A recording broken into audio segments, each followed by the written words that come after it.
madaxweyne maxamed cabdulaahi farmaajo madaxweynaha dowladda federaalka Soomaaliya iyo wafdi hogaaminaya ayaa galabta maqribkii ka soo degay diyaaradaha Entebbe dalka Uganda.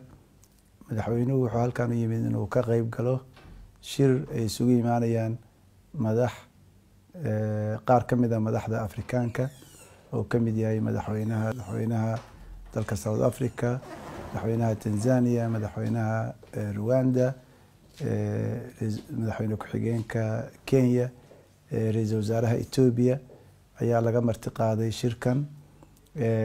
Shirku wuxuu ku saabsan yahay sidii loo horumarin lahaa isu soo dhawaanshaha iyo iskaashiga dalalka Afrikaanka ah, sidii loo gaari lahaa Afrika mid ah oo nabad ah oo iska kaashanaysa horumarka dhaqaalaha.